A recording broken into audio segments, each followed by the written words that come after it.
I think one of the last things I wanted to say is the University of Hawaii at Manoa has long been a site of organizing and specifically organizing around demilitarization and obviously the connections between militarization in Hawaii is intimately tied to militarization in Palestine, and they literally exercise the war games and weaponry outside of Hawaii that are used in places like Palestine and other oppressed peoples throughout the world. So one of the things that we continue to do at the University of Hawaii is organize, resist, showcase our love for the land through Aloha Aina, and find ways to stand on our cultural foundation, ensure the future generations have connections beyond these ahistorical colonial occupation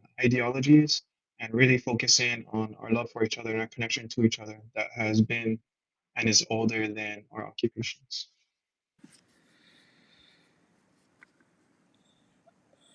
Thank you so much for this introduction, Kawila. And let me just say that one of the reasons we are very much interested in what you all are doing in Hawaii because the question of indigenous people of settlements and settlers is very resonant with the situation in Palestine, in a way that also is resonant with the situation in the U.S. as a whole. But Hawaii is a much more recent development in this regard. So we appreciate all that you guys are doing, and I think a lot of people have turned to writers from Hawaii to do a lot of comparative work on settler colonialism and so on. So I appreciate all of what you are sharing.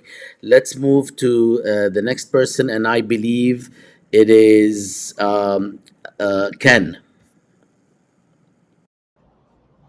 Hi, everyone. Thank you so much for having me and my colleagues as well. Um, I think for me, I saw a lot of connection between Palestine and my home country, the Philippines, which is kind of the area of focus for my research. And I mean, the biggest connection really between Palestine and the Philippines is the fact that the US military has tried to assert itself um, in, I guess, like political sovereignty over the land.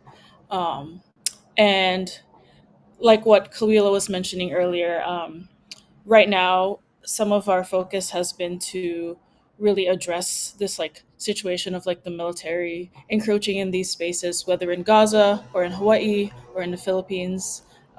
There's a very like deep connection that people have with land and that people have with water. And when the military encroaches on these spaces, um, I think the people have every right to resist and fight back and organize in whatever way they need. And in the Philippines right now, there's a very robust resistance going on as well in terms of uh, trying to displace the military and trying to kick them off our land. And I know here in Hawaii, we're seeing the same. And so for me, I think it's really important for me to stand in solidarity with Palestine because these struggles are all interconnected. It doesn't matter whether there's geographic distance or whether or not, um, people think that there's even any connection. It's all really connected. When you think about how weapons are being manufactured, um, in the United States and across the world, so many of these weapons that are going to oppress Gazans are the same weapons that are going to oppress Filipinos in the Philippines. And so I think it's really important to highlight that when it comes to our organizing work, when it comes to our protests and our advocacy. So yeah, thank you so much for having us here.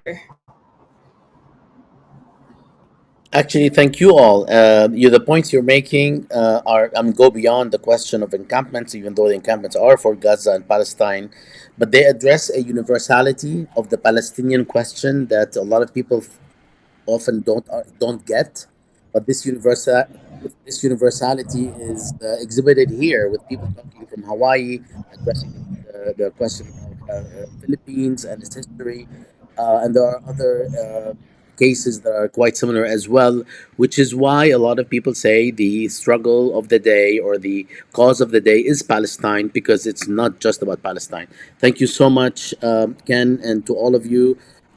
Let's move to our next speaker, Sam, and then, of course, we do still have time to address others, including Kioni, so as well as others who have not uh, chimed in yet. But I'll go to Sam now. The floor is yours. Hi there. I would also like to thank you for having me and my peers be able to join. I'm a member of Students and Faculty for Justice in Palestine at UH Manoa, but I've been organizing for Palestine long before. I grew up really close to San Francisco, so there's a lot of Palestinian solidarity that has always been held. And I grew up with many of my friends being Palestinian, and they would share horrific stories long before October, which I think a lot of people think this just started in October, but they have shared their stories of oppression and just being their families having to move to the United States because of what they were facing in Palestine. And I think I would also like to touch up on the solidarity, which we've talked about a little bit before. But Palestinians, whenever there is a movement, they are always there at the forefront with whatever community it is, and I think it's because they face so many different forms of oppression that different communities do in different ways. Like the one that specifically comes to mind is with the uprisings in the Black Lives Matter movement in 2020.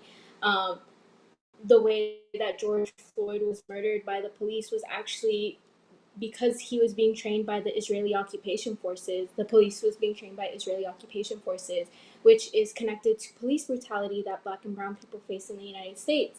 When I was organizing around, with immigration communities in Latin America and the wall, that is something that Palestinians would also relate to and form solidarity with us because that's something that they face, just walls all the time in Palestine. And there's just they've always been at the forefronts, and even though solidarity should not be transactional, it is important that we highlight these different relations and similarities that we have as oppressed people. um, that way we can it's important to highlight them because just like many people have said, a free Palestine means a free liberated world. So their liberation is not just for them, but for all of us. And I think it is really important that we highlight on these different solidarities that each community has with Palestine.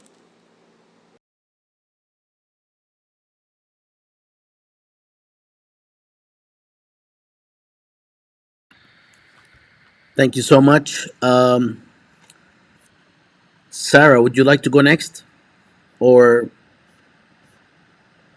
Yeah, I'm happy to go next, and then we can go to Keone to wrap it up. My name is Sarah Maria Saastamuinen. I'm Karjalainen or Karelian, so that's a land that's claimed now by Finland and Russia. I'm a PhD student at UAE. I organize all of these things. I think the piece that I wanted to add to is I think a love for Palestine and her people really seeps through all of the work that each of us does, not just in this particular organizing, but it's in the music that Kawila writes and performs. It's in the research that Ken does. It's in the way that as a PhD student, I teach my classes. And like Sam was saying, even before October, the things that we think are important for other students like us to know and to live with and to change if they don't want to live an entire lifetime where Palestine isn't yet free. I think that's what seeps into our work. I think that's what's really important about so many movements around the world in support of Palestine is I think they understand the reality that for also Palestinians, this isn't something that you can just turn off and on, like something you can close from your social media, but this is every moment of your life. Like this is something that you think about, you dream about, and it has to be in everything we do because I think otherwise there isn't a path towards freedom and liberation if it isn't rooted in that really deep love for peoples and for land and for understanding that every single one of the issues that all of us organize around are really interconnected. I'd love to turn it over to Yoni too, so we could say what they need to say. Thank you so much for having us. Thank you.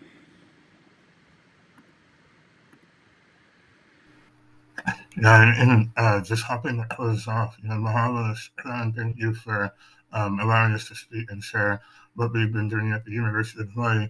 I also want to clarify, we're talking about student movements, but we don't come here as more than just students. We come here as people that love our land, as Indigenous people, non-Indigenous people, but most of all, people that love our land, just as Palestinians do. And like Khalila was saying, like everyone has been saying, that's what connects us. This is the reason why we're here. But we as students have a very specific responsibility that comes with our privilege, that comes with our position. And so being able to balance both of those, our position within and without the university, this is part of the struggle, it's part of the movement, and it has always been, both at the University of Hawaii and elsewhere. This, like, at the end of the day, this is a struggle against militarism, it's a struggle against capitalism and imperialism, and we in Hawaii, as Indigenous people and as non-Indigenous people who have lived in Hawaii, we in a way sit in the mouth of the dragon, and we can see the dragon its head to direct destruction and obliteration to the Palestinian people and everywhere across the world that American imperialism and their militarism has wreaked havoc upon. And it's our responsibility as people that sit in that mouth to do everything we can to put ourselves in front of harm's way and escalate for the people that are being targeted. And so, that's the kind of position that we're thinking about as people that are in a university that is in, sort of held in a place that's held under occupation, right? For me, it's personal, right? And like Sam was saying, Palestinians have shown us time and time again that their experience under occupation informs their political and personal identity.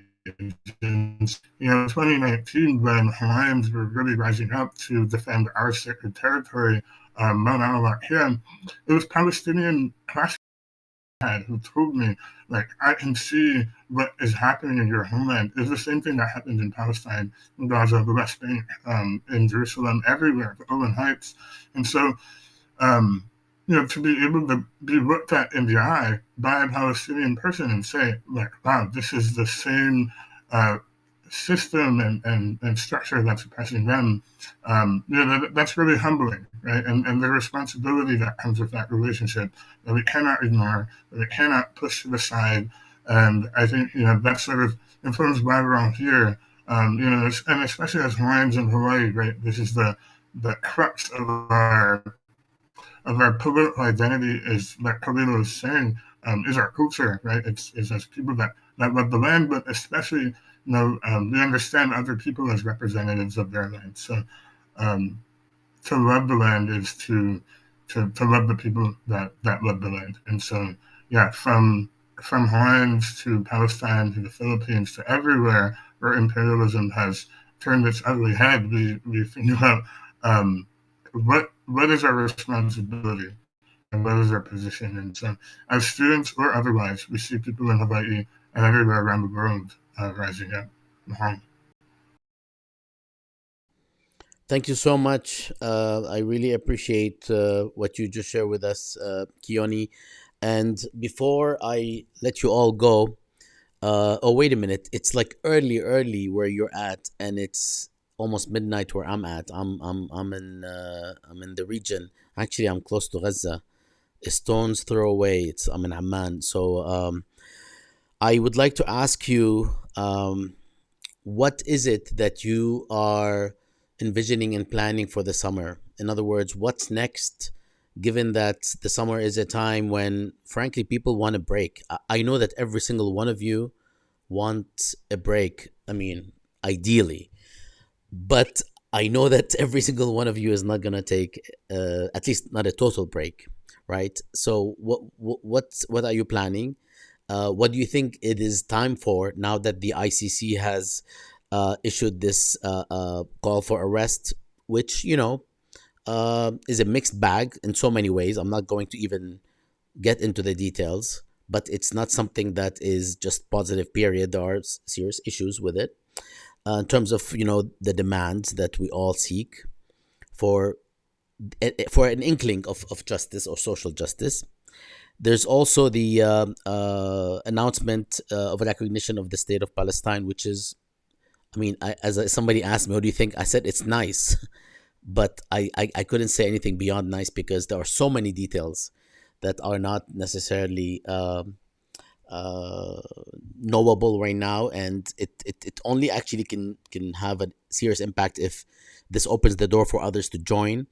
But it's happening at the same time as the ICC announcement, as potentially there is a move to not just continue to pummel Rafah, but potentially destroy Rafah, as has been done with other cities and areas in Gaza. So there's a lot going on. There's also the tide. Uh, it has been shifting since November, December, actually, in terms of the response to Israel's monstrosity and genocide in Gaza. So this is not the time to stop advocating for the liberation of Palestine and ceasefire and so on. In that context, what do you guys have any plans, considering that summer is going to take a lot of people away from the university? Anybody can jump in, please. I can speak to that briefly. Um, so, some of us are forming a coalition around the Rim of the Pacific, which is a series of exercises that are happening here in Hawaii. That I think there's 29 nations involved, including the United States and Israel. And so, one of the members of the coalition, who's part of JVP, Jewish Voice for Peace, here, the chapter in Hawaii, recently wrote a letter um, that's going to be sent out. It's an open letter that's going to be sent out to, I believe, these nations, defense ministers and defense personnel, asking them if they would pull out of the exercises because of Israel's involvement. And this is one of the ways that we're continuing to um, not just speak about Palestine, but also highlight the different ties between Palestine and the Pacific and the United States, and the United States' involvement in this. And so I know that we have some folks from our group as well that are going to be joining that coalition. And so that's one of the ways that we're trying to continue to spear forward. If anyone else wants to add to that too. Sure, I can speak a little bit about our divestment campaign that we're starting, that we recently launched at the University of Hawaii. We're looking at other universities that have encampments, and one of the common links between them is that they've had divestment campaigns for years and even decades, as was mentioned before. And I think there's a lot of catching up that we have to do in terms of knowledge building, in terms of organizing. And so, there's an urgency that we have here to really catch up and to bring ourselves up to speed, be able to understand how the university is going to respond to us and ways that they can shirk the responsibility to respond to us as students, to respond to people that are residents of the state of Hawaii, who they're accountable to as a public university. All of these things are things that campaigns that other universities have had experience in. And I've been able to talk with other students at other encampments, and they've been telling me, all these ways that the university will try and find loopholes to sort of undercut the way that negotiations have been run with students. And those are things that we need to be prepared for when we come to the table to negotiate with them, because there's nothing worse than getting to the point where we have successfully brought them to the table and not knowing how to respond when they, inevitably find different ways to oppose the kinds of demands that we're presenting. So, it's really about organizing. It's about becoming organized. It's about becoming educated. And, like this broadcast is, it's about becoming connected with our comrades at other universities, because we collectively have the knowledge that is necessary to bring divestment to fruition. Like we saw in South Africa, those campaigns lasted for years and years and years, but they were successful. So we have the genealogy of political activism to build off from, that we can look towards. So we have to just dig our heels in and really be committed to not just learning about our specific university context, but building those relationships with other people and with our comrades.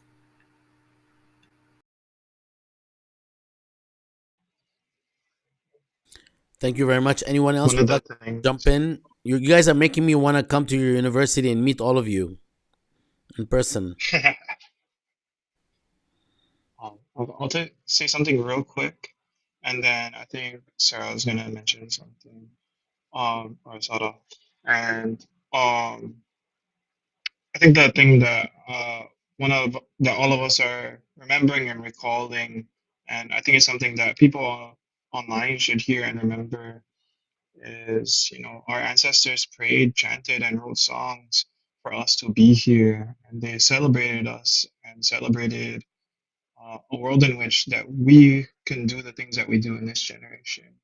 So the fact that our ancestors did these prayers, did these chants, sang these songs should be a reminder to us that we stand on a long genealogy of creating a better future, and we stand on a long genealogy, every single one of us, to create a better world, and that's what I think every single one of our ancestors would want us to do, and so I think that part of that genealogy is staying active in all the ways that have been mentioned and will continue to be mentioned.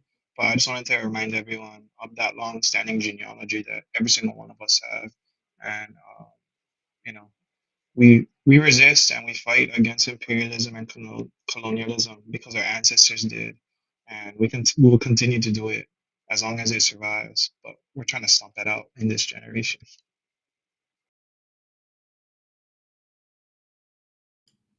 And then just to speak to your question about what are we doing this summer, I think one of our most immediate demands that we've delivered to the administration and will be pushing them on is our university has something called a University Affiliated Research Center.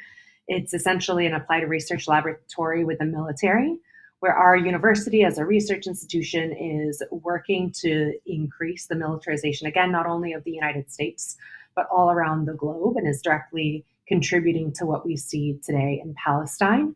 So we are working to make sure, as a university is transitioning with a new president that they're trying to secure, that that president wouldn't be the primary principal investigator or head of this research initiative that is just working to increase militarization around the world. That's the current case with our current university president, but we're putting pressure on the administration to try to not only terminate that contract, but to make sure that the next president of the University of Hawaii at Manoa wouldn't be someone who is pro-genocide.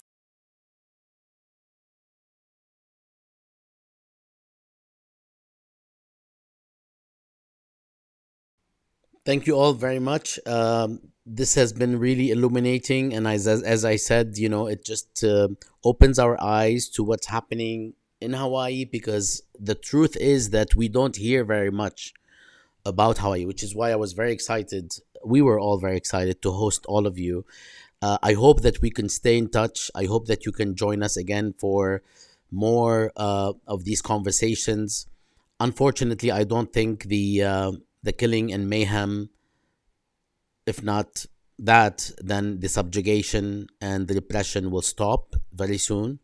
I hope that we could all be on the same page and continue to be on the same page, because nothing is more precious than collective action in terms of being in solidarity with a cause. And I would like to leave any last words for you before we go back to London, where we have some footage from the Nakba March that took place on May 18th, just a few days ago, and the couple of the encampments or activist areas that I visited and actually had conversations and interviews with, and that I will show next. But before we leave, I'd like you to share if you'd like, any last words. Does anybody have any last words? And I apologize for some of the technical difficulties we had early on.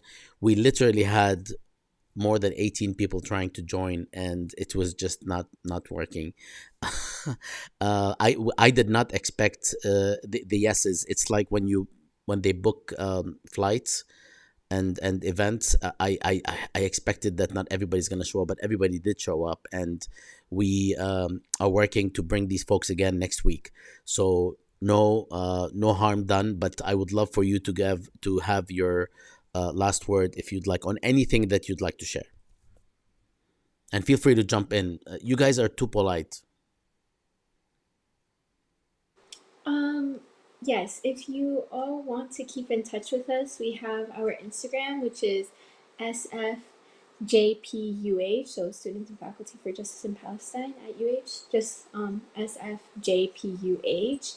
And there we are always posting what we are doing, events that we are holding, as well as our demands, which is obviously divestment. We want solidarity. We want like a ceasefire resolution.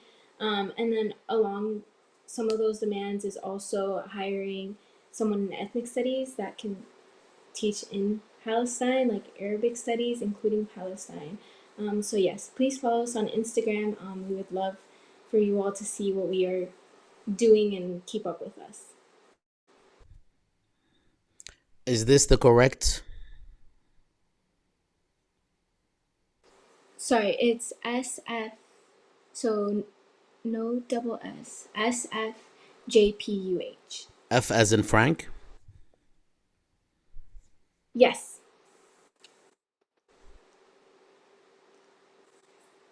Okay, so people can follow you there to learn more about what you guys are doing. That's wonderful. I will also add you, unless you're there already.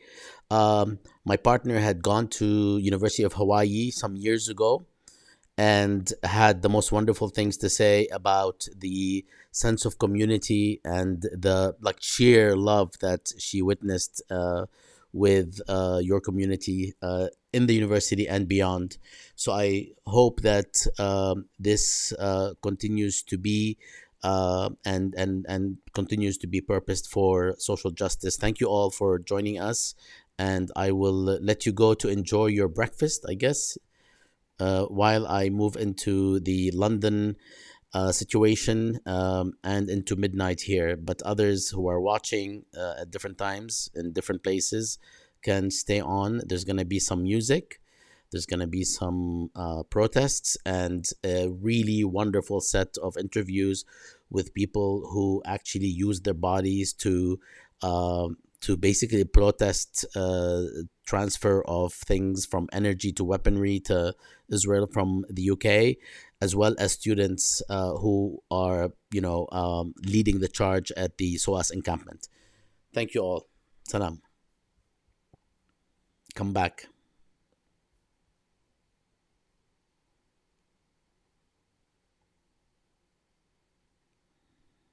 So we will start with this quick video, which is this is actually what you are seeing right now. This is the encampment at SOAS in London, School of Oriental and African Studies. I can't believe that the word Oriental is still in the title, but I will be adding or playing the interview with Masa, who will tell you about their activism. And I don't want to say very much about her because I want to leave it up to them to say what they shared in the interview.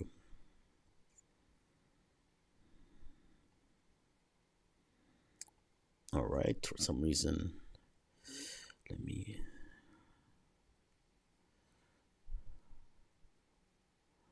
One second.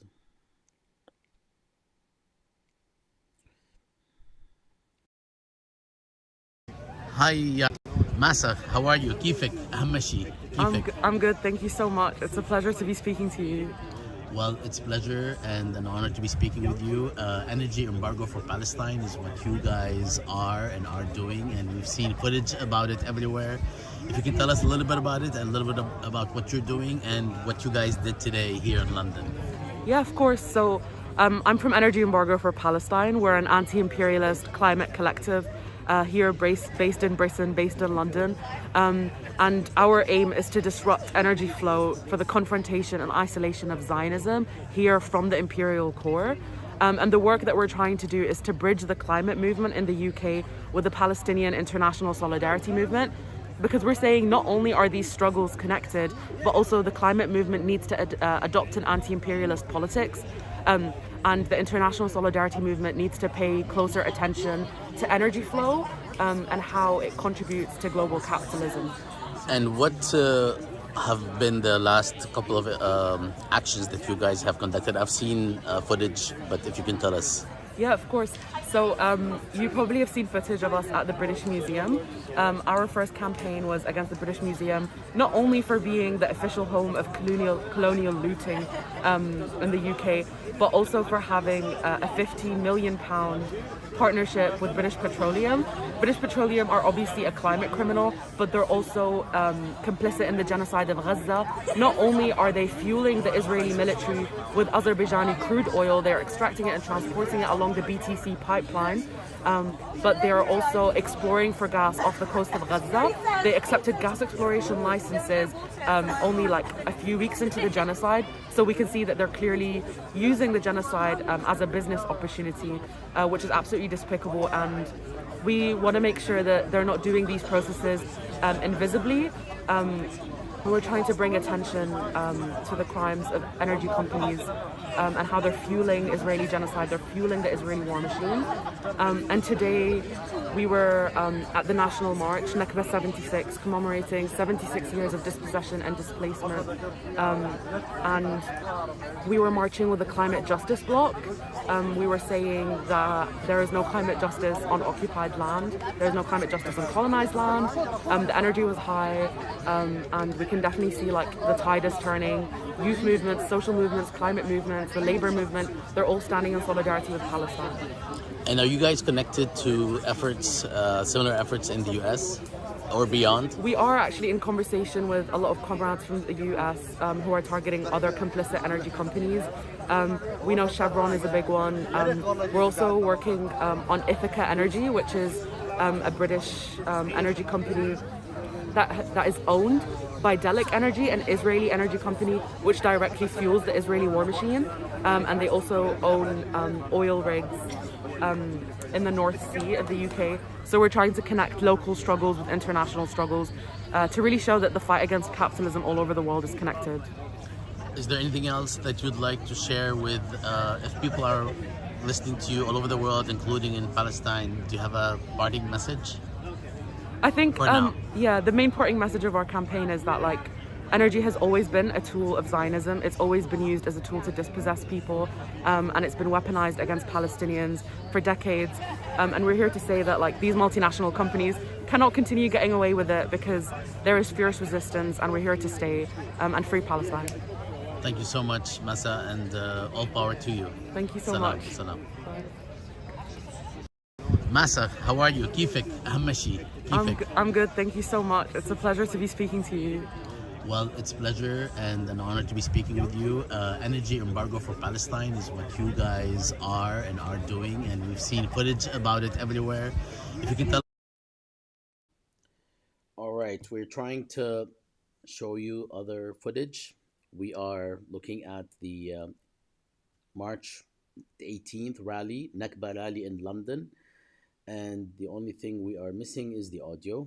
I have no idea why all the trouble is happening today. Let's see if we can do this.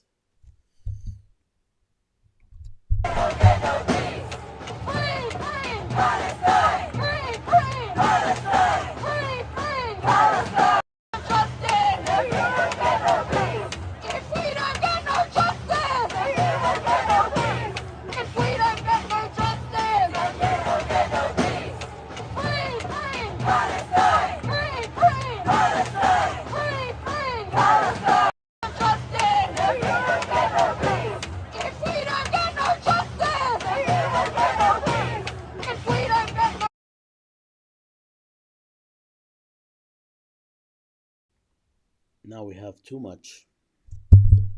too much. audio. Bear with me one moment.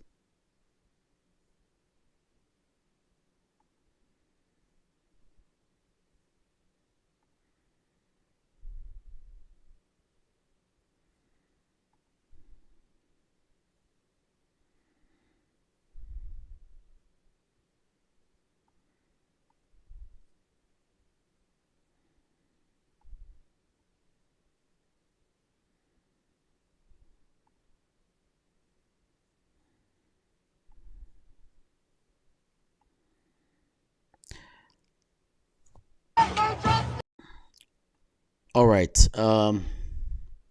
We will go to an interview with SOAS students at SOAS, but let me see if we can show a part of the protest first.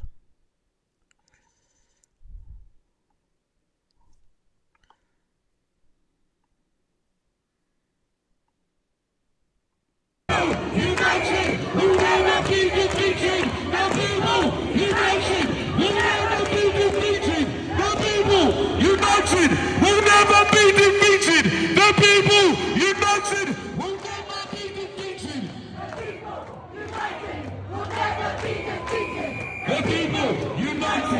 never be defeated.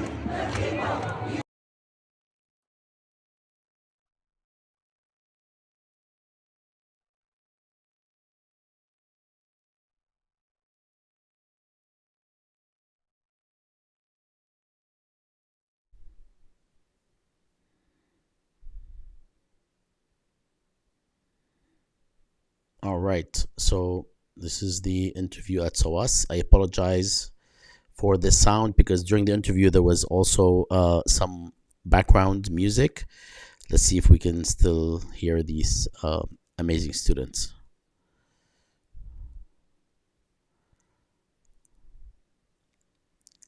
Here we are.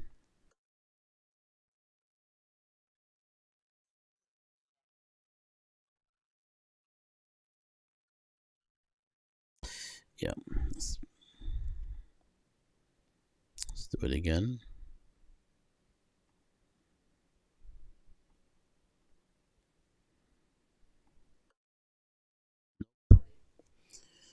Something is not agreeing with us today. I have no idea what it is.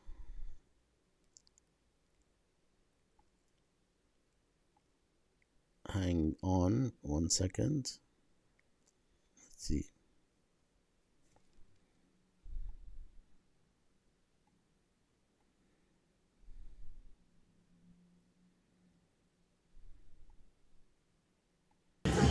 Hi guys, how are you?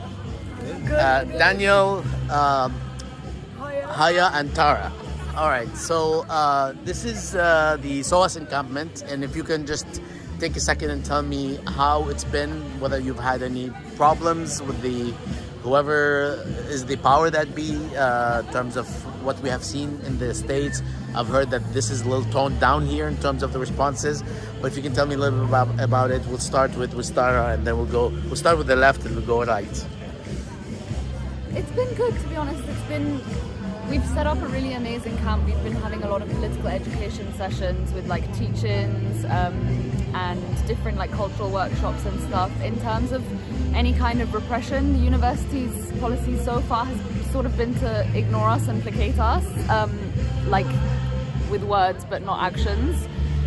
So they sent an email on the first day that we launched the encampment, basically to say we know it's happening, but they haven't reached out to engage in any kind of negotiations around our demands or anything like that. All right, and when did you guys start? So this is like day, what is it, 12 or 13? Something like that. Like not last Monday, the Monday before is when we started. Awesome. And what have you guys demanded? I took a shot of the demands, but you can share them with me. We have 7 demands. Some of the main demands are to cut ties with Haifa University because they train colonial officers who go to work in the IOF whilst allowing them to obtain a university degree at the same time, and then they go and commit the massacres we're seeing against the people of Gaza and in Palestine. We also have SOAS has a lot of investments with Zionist organizations that fund the genocide. For example, Albemarle, so they invest in producing white phosphorus, and also Intel and Barclays. And Barclays have recently increased their funds with the Zionist entity. All right. And has the administration responded in any way to these demands? Have you addressed them? We had an email on the first day from the president of the university stating those emails. We know about those emails. Yeah. I mean, they're quite ridiculous. I mean, the first one was saying that we're allowed to stay in the encampment, but without disrupting exams, without disrupting the peace, basically. But what's the point? Like, the whole point is to disrupt and to make them hear our demands. And also, there was another email in terms of investments, them saying that they were going to disclose investments. However, and they mentioned that they were not in breach of their ethical policy, which they are, because, as mentioned previously, they have investments such as with Barclays and Albemarle. All right, and Daniel, where do you see things going from here, given that things seem to be quote unquote peaceful, and you guys have the right to be here, but you can't do like too much in terms of disruption, but there's not the kind of response that we see in the States. What's next, given that summer is upon us? Yeah, I think we're in an important moment right now. One thing I would say is, like, this university is not peaceful, right? This university is deeply complicit with the violence that's happening, and so we see it as a responsibility to escalate until the demands that my comrades have been talking about are met. I think something that's important to note is that this is not the first step in activism on campus. We've been organizing and advocating for this university to cut its ties with Haifa University, to divest since October and before. And so just as it's not the first step, it won't be the last step. This is a tactic in our struggle, and we're going to continue escalating and diversifying our tactics until the demands are met in a substantive way, not just in a nominal way, as my comrades were talking about. And are you guys connected to other events, actions at other universities? Certainly, yeah. I mean, we see building alliances both with other universities in London and throughout the UK, but also with community-based organizations and like other organizing formations in London is like pretty critical to building base building, but also building consciousness like on campus and in the community. I think one of the things that we're trying to do here, similar to other encampments like around the world, is break down the barriers that exist between the privatized university, which hoards knowledge, and the public, which we see engaging in a more, like a truer sense of popular education here at the encampment. So we really cultivate those ties, whether that be with our comrades at UCL and LSE and KCL, which are also in encampment right now, or whether that be with groups like the Palestinian Youth Movement or Workers for Free Palestine, or many others that are engaged in the same struggle. And do you all see that this is a unique moment compared to, I mean, you know, I've been at this for a few decades, but in terms of your observation the past, say, 10 years, do you see this as a different moment, what's happening right now, that could actually pave some pathway towards a much more concrete liberation, even if it's not short term? Yeah, definitely. I mean, I don't think the student movement has been this big in a while. And the events that have happened have never happened before. I actually don't think we've been as close to liberation as now. Also, in terms of momentum and mobilizing students, everyone is really eager and on board to do an encampment like this, to visit other encampments and support. And I think people are realizing that it is our responsibility to also decolonize our curriculums. And awesome. And last issue, in the US, if you open your mouth and say something about Israel, you're automatically anti-Semitic. Whether or not this is consequential, they're trying to make it consequential legally and so on. What is the equivalent here in terms of being labeled anti-Semitic just simply because you're criticizing the policies of the State of Israel? So institutionally, actually, this institution and many others adopt the IHRA definition of anti-Semitism, which actually defines anti-Semitism, including criticism of the State of Israel. And so it is similar in that those conflations are made often, but we just, we stand firm in the fact that our camp and the movement at large is rooted in anti-racist principles, and that of course includes like being against anti-Semitism, and so we reject any conflation of what we do with anti-Semitism. And have you had any trouble in this regard in terms of the administration or any other entity that came after you for what you're doing? I think there's always like parts of the media, parts of the press that want to use that label, but I think ultimately it detracts from the wider reason as to why we're here, and that is like for the Palestinian people and because of the atrocities that we're seeing happening in Gaza right now. Like, we are here fighting for liberation and fighting for freedom. We're not fighting for hate. So yeah. And have there been any arrests that you know of? In the States, we have had a couple of thousands plus arrests. So there haven't been arrests on campus, not on this campus. We have seen arrests happen at national marches. I think there's a very different policing context in the U.S. than from the U.S., and so I've seen the ways in which that varies. I think it's important to emphasize that the UK police are not our allies in this struggle. We've seen them policing the marches. We've seen them policing speech in particular. I think something that people are not as aware of is the ways that police monitor speech around Palestine, whether that's like different ways of expressing solidarity with the Palestinian people, different ways about talking about the Palestinian right to resistance, are heavily policed here in the UK. And so I think, when thinking about the comparisons between the US and the UK, it's easy to look at like the sort of spectacular instances of police violence in the US. But I think something that we try to emphasize is that while the repression takes different forms, there is ongoing repression here in the UK, both from legal institutions and the police, and also from our administrations here at universities. Well, you guys, I don't know what to tell you. I have nothing to tell you, given that you guys are the ones that are telling us what's happening here in the States, in various parts of Europe. I understand Amsterdam is a bit more violent and messy, unfortunately, but all power to you. Thank you for giving me the time. This is really wonderful what you guys are doing here, and I hope that we continue, all of us, to connect, because what you said was really meaningful in terms of this particular moment that is actually quite unique, and I hope that this leads somewhere. Thank you all so much. Thank you very much. Salam. Thank you, guys. This was. Hi guys, how are you? Good. Daniel, Hiya. Haya, and Tara.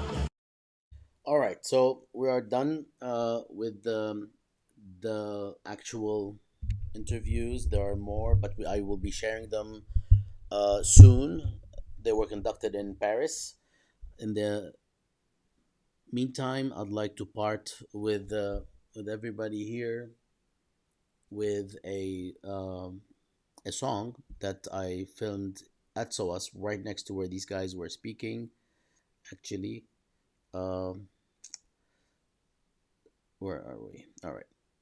So let me see if I can pull it up.